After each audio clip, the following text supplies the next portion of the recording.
O Senhor esteja convosco. Ele está no meio de nós. Proclamação do Evangelho de Jesus Cristo segundo Lucas. Glória a vós, Senhor.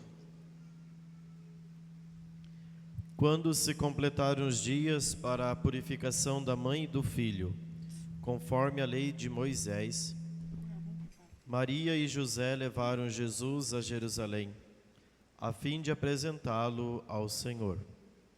Conforme está escrito na lei do Senhor, todo primogênito do sexo masculino deve ser consagrado ao Senhor. Foram também oferecer o sacrifício, um par de rolas ou 2 pombinhos, como está ordenado na lei do Senhor. Em Jerusalém havia um homem chamado Simeão, o qual era justo e piedoso, e esperava a consolação do povo de Israel. O Espírito Santo estava com ele, e lhe havia anunciado que não morreria antes de ver o Messias que vem do Senhor. Movido pelo Espírito, Simeão veio ao templo, quando os pais trouxeram o menino Jesus para cumprir o que a lei ordenava. Simeão tomou o menino nos braços e bendisse a Deus. Agora, Senhor, conforme a tua promessa, podes deixar teu servo partir em paz, porque meus olhos viram a tua salvação, que preparastes diante de todos os povos, luz para iluminar as nações e glória do teu povo Israel. Palavra da salvação. Glória a vós, Senhor. Vamos pedir a intercessão de Nossa Senhora. Ave Maria, cheia de graça, o Senhor é convosco. Bendita sois vós entre as mulheres. Bendito é o fruto do vosso ventre, Jesus. Santa Maria, Mãe de Deus, rogai por nós, pecadores, agora e na hora de nossa morte. Amém. Nossa Senhora, Rainha dos Anjos, rogai por nós. Queridos irmãos, hoje nós celebramos a festa da apresentação de Jesus no templo. Como eu disse no início da Santa Missa, há 40 dias nós estávamos celebrando o Santo Natal de Jesus. Passado esses 40 dias, nós celebramos a festa da apresentação do Senhor ao templo. E esta festa, na verdade, ela tem o seu fundamento em 2 ritos da tradição judaica, que estão contidos no Antigo Testamento.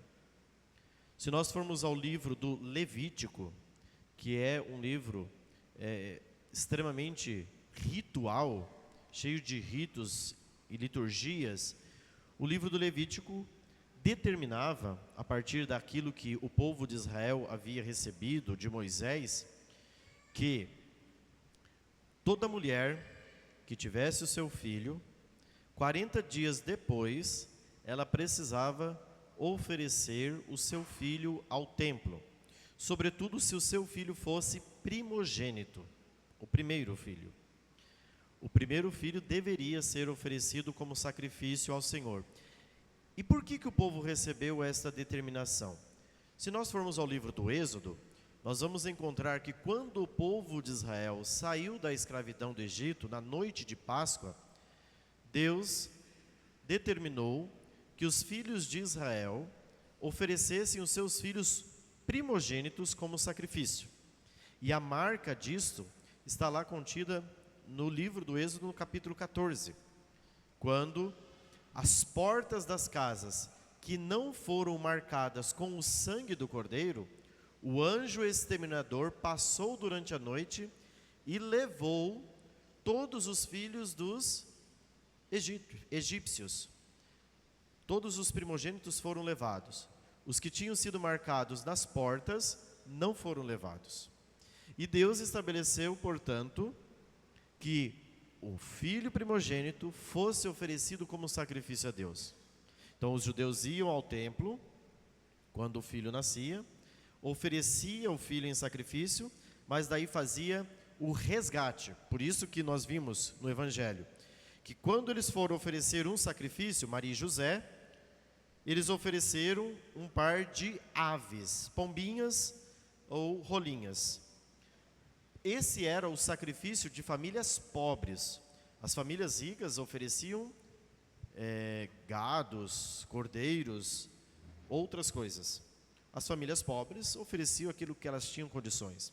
Então, esse era o sacrifício que era feito pelo resgate do filho. Então, você oferecia a Deus o filho como sacrifício, mas ao invés de sacrificar, você então oferecia os animais como sacrifício e fazia o resgate do seu filho. Não era oferecido o filho. Você fazia um sacrifício de resgate. Tomava o seu filho novamente e oferecia aquilo como um sacrifício. As pombinhas, o gado, o cordeiro era oferecido. Isso por quê? Porque recordava na história do povo de Israel, fazia a memória da libertação no Egito, da escravidão. Era uma forma de fazer uma memória. É como mais ou menos, por analogia, nós podemos usar a Santa Missa. A Santa Missa, ela é o memorial da paixão de Cristo. Todas as vezes que nós participamos da missa, nós estamos fazendo o quê? Memória daquele único e definitivo sacrifício que Jesus fez na cruz. E nós estamos fazendo o que também? Lembra-se que na hora em que eu os convido para iniciarmos a oração eucarística, eu digo o quê? Orai, irmãos, para que o meu e o vosso sacrifício seja aceito por Deus Pai Todo-Poderoso. Porque nós oferecemos sacrifícios distintos. Eu ofereço o sacrifício como sacerdote e vocês oferecem o sacrifício como fiéis. Existe uma distinção da forma de oferecer sacrifício. Porque nós podemos ter 1000 fiéis, mas se não tiver um sacerdote, não tem missa. E nós podemos ter um padre e um fiel, tem missa. A forma de oferecer o sacrifício são distintas, certo? O sacrifício que o sacerdote oferece, ele o faz em nome de Cristo, sumo e eterno sacerdote, a quem eu fui ordenado um dia para trabalhar em honra e glória dele. Os fiéis oferecem seus sacrifícios através da graça do sacramento do santo batismo, que no batismo receberam a missão de também serem sacerdotes. Sacerdote oferecendo o sacrifício diário da sua vida.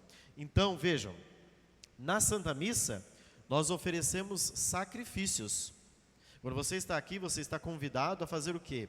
A colocar sua vida juntamente com o pão e o vinho. Por isso nós temos o canto do ofertório. Não é somente para ofertar dinheiro. Através da nossa oferta do dinheiro, ou quando a gente traz um alimento para oferecer com caridade, a gente está fazendo o quê?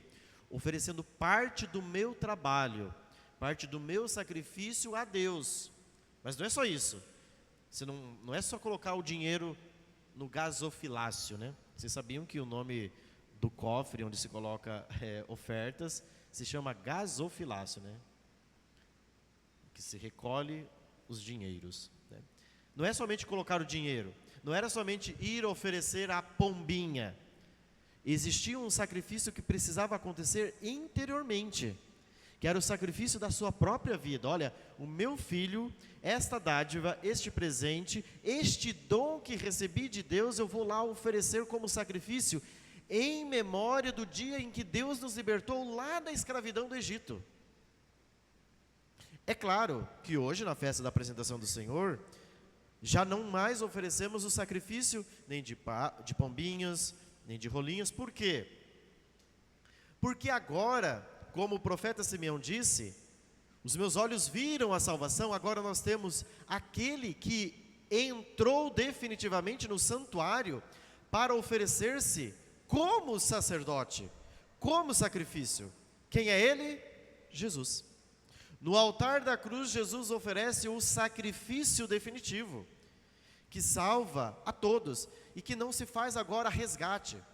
Deus Pai oferece o seu Filho, mas não faz um resgate, ou seja, tira o Filho e oferece outra coisa. Não, agora o próprio Filho é oferecido como sacrifício expiatório. É Ele quem oferece, é Ele quem dá a vida, é Ele que se entrega como imolação no altar da cruz. Por isso nós não oferecemos mais hoje o sacrifício de pombinhos. Mas o problema, gente, é que nós somos convidados agora a oferecer o nosso coração a Deus. Já não há mais os sacrifícios da antiga aliança, mas na nova aliança, ou seja, na vinda de Jesus, nós somos chamados a ser concrucificados com Cristo. Nós somos chamados a ser herdeiros de Cristo, da sua promessa. E nós recebemos a herança de Jesus através do quê? Da vida de Jesus. São Paulo, escrevendo à comunidade de Filipenses, lá no capítulo 2, versículo 5, ele diz: tende em vós os mesmos sentimentos de Cristo Jesus. Tende em vós o mesmo viver de Cristo. Ou seja, ter a mesma vida de Cristo é se tornar um outro Cristo, é ser concrucificado com Ele, é tornar-se um outro Cristo. E portanto agora eu sou chamado a, como Cristo, não oferecer mais coisas, pombinhas, animais. Eu sou chamado a oferecer a minha própria vida. Por isso que a gente vem para a Santa Missa, e a gente precisa vir com o nosso coração exultante, com o desejo de oferecer também o nosso coração.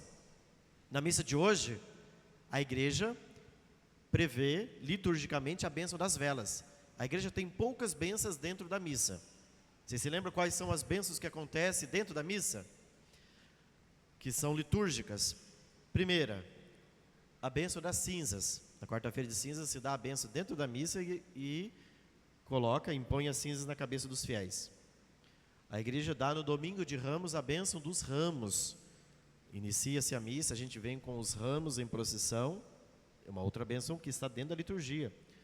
A igreja também abençoa, em algumas ocasiões, a água, por exemplo, no Sábado Santo, ou em outras liturgias, para aspergir os fiéis. Mas hoje, a quarta bênção é a bênção das velas. Na verdade, previsto também na liturgia, que essa missa poderia começar fora da igreja, e nós entrarmos todos com as velas acesas para dentro da igreja. Recordando que nós vamos com a luz que é Cristo, e que nós somos chamados a ser aquela pequena vela. O que é uma vela? A vela é um pavio permeado por cera. Você é chamado a ser luz. Só que a luz vai consumindo de tal modo com o fogo, a vela, que ela vai se gastando. Assim é a nossa vida. O fogo interior vai se consumindo, ou seja, a nossa alma vai se consumindo.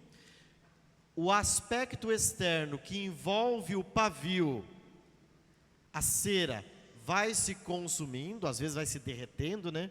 Isso é a prova de que nosso corpo, como recorda o apóstolo Paulo, é uma realidade perecível. Ele vai se desgastando e a vela vai ficando às vezes até feia, né? Ó, por exemplo, essa velinha que está aqui, né? Está tudo escangalhada, coitadinha, né? Mas isso aqui é um sinal do que nós somos. O pavio vai se queimando e a vela vai se consumindo, até o dia em que nós definitivamente acenderemos esta luz lá na glória do céu. Por isso que nós acendemos velas, não é uma superstição. A vela é um símbolo para nos recordar que nós devemos consumir a nossa vida, que a nossa vida precisa ser gastada. E quem vai queimando esta vida? A chama do Espírito Santo que está dentro de nós, como estava no profeta Simeão, que quando viu aquele menino, ele pôde bendizer a Deus e dizer: agora, Senhor, pode deixar que eu vá para o céu em paz, porque os meus olhos viram a tua salvação, luz para iluminar todos os povos, e glória de Israel, o vosso povo. Então agora eu posso ir para o céu, porque eu vi a luz.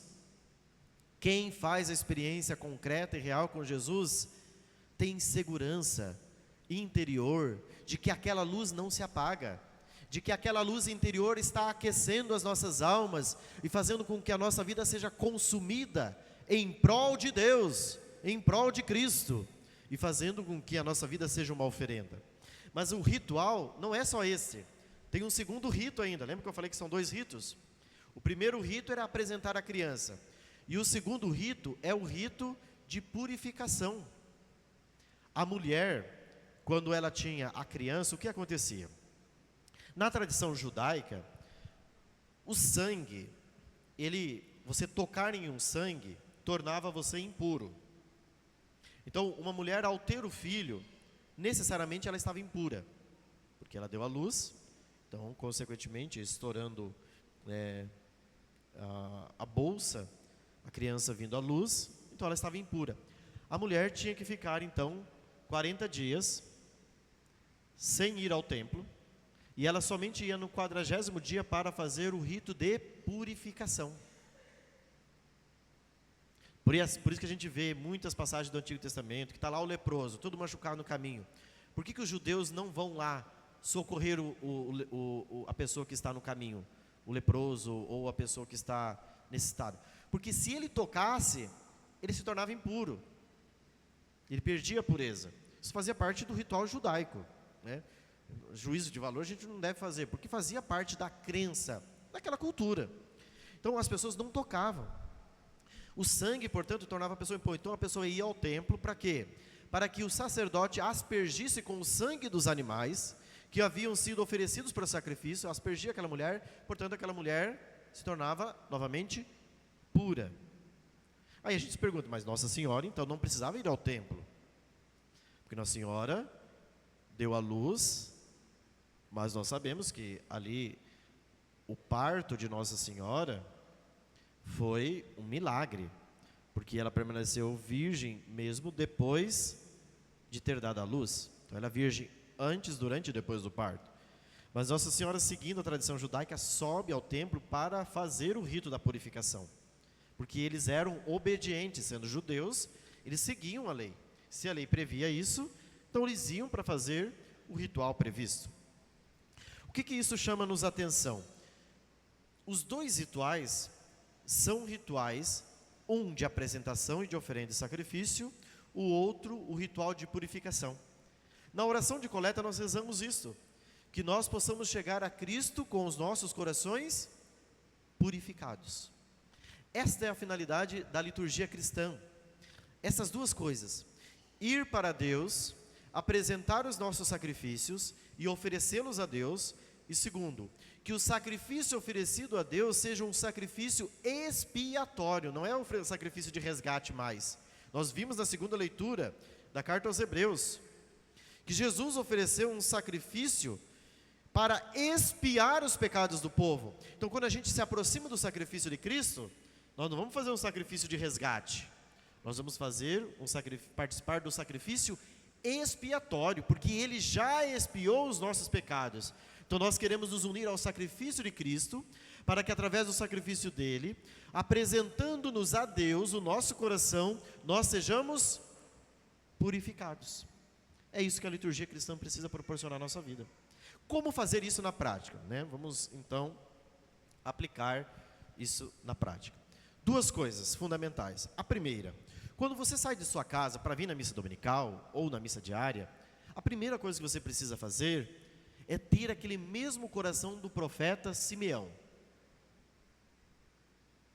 Estar cheio do Espírito Santo.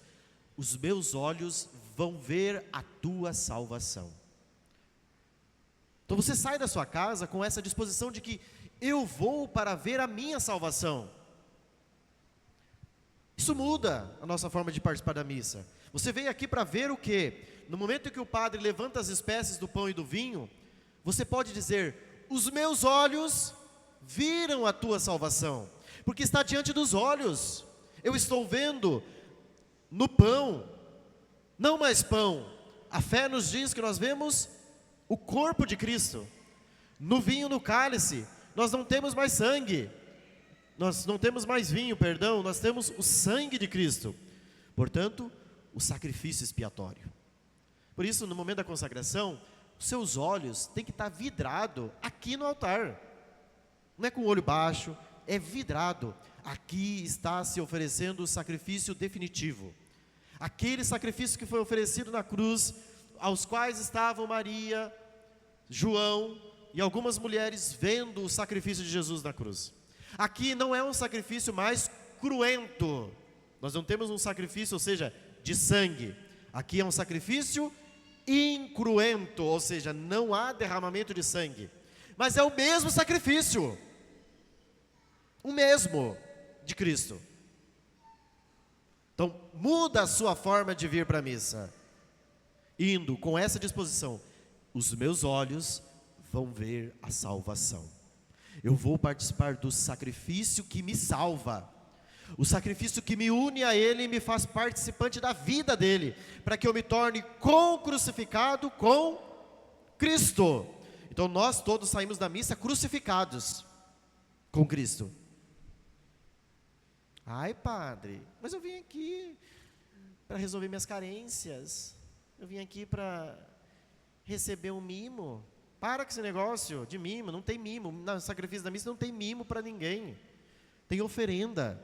É Jesus que se oferece, e nós que nos oferecemos e nos unimos a Ele, para que o nosso sacrifício, participando do sacrifício dEle, se torne redentor.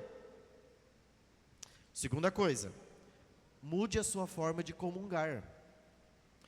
Você, quando vai se aproximar da comunhão, faça como o profeta Simeão, que tomou Jesus consigo e disse: levantando os meninos, agora eu posso dizer que os meus olhos viram a salvação. Na comunhão você não somente vê, mas você experiencia o corpo e o sangue de Jesus que você recebe. Por isso a sua forma de comungar precisa ser uma forma de comungar sob a moção do Espírito Santo, dizendo: Senhor, eu não somente posso dizer como o profeta Simeão que eu vi a salvação, mas eu comunguei a salvação. A salvação entrou dentro de mim. Olha que diferença. Às vezes a gente não dá conta, a gente vê a forma como muitos vêm comungar. Eu falo, essa pessoa não tem consciência do que ela está fazendo. Não pode. Sabe? Vou manifestar algumas coisas. A pessoa chega assim na comunhão, com pinça. Porra, caramba. O que você está comungando? É um pedaço de bolacha que você vai lá e pega no boteco? É o corpo de Cristo. Você tem noção disso? A forma como nós comungamos mostra, não define, mas mostra se nós cremos naquilo que estamos recebendo, ou se aquilo somente é um símbolo. Aquilo precisa mudar. Eu estou indo receber o meu Deus. E como que eu trato o meu Deus? Como um pedaço de rosa, de qualquer modo. Desde que eu cheguei aqui eu falo que a comunhão precisa ser muito bem feita, que a gente precisa se aproximar da comunhão com piedade, com zelo, né? Sabendo que eu estou recebendo o meu Deus. Diante de Deus você se comporta como? Como quem está indo no boteco, buscar um pedaço de bala, uma bolacha, como quem pega uma bolacha em cima da mesa? Não. Então tem que ter devoção, precisa ter um espírito de quem vai receber o preciosíssimo corpo de Jesus com amor, com fé. Mude a sua forma de receber Jesus, seja como o profeta Simeão e possa dizer: Senhor, que essa salvação me torne um convosco, que eu me crucifique convosco, que eu participe da vossa vida, que eu me una a vós. Que essa festa da apresentação do Senhor, dia em que nós também vamos ao templo, santuário, para oferecer a Deus nossos corações, a gente mude duas coisas na nossa vida: a forma de vir à missa e a forma de comungar. Comungar melhor, não somente comungar devotamente, mas voltar para o banco e rezar. Você está com Jesus dentro de você, e aí você fica preocupado olhando para o teto. Reza, criatura, Jesus está dentro de você, você crê nisso? Se você crê, reza. Deus está dentro de você, e você está lá. Esquecer de limpar, tem uma teia de aranha. Mas meu filho, por favor, acorda. Deus está dentro de você, está fazendo habitação, está fazendo morada em você. Fica com Jesus. Jesus, olha, minha semana está angustiante, eu estou passando por tribulações, eu estou enfrentando adversidades. Reza, diga, chore para Jesus. Chore as suas dores, os seus sofrimentos, as suas lutas, as suas tribulações, os seus medos. Olha, Jesus, eu estou com medo, eu estou passando dificuldades, venha em meu socorro. Eu tenho passado dificuldades na minha família, eu tenho enfrentado tribulações, adversidades, me ajuda-me, Senhor, porque eu não consigo sozinho. Aí a pessoa não tem fé, não comunga direito, e por isso nós vemos um bando de gente doente,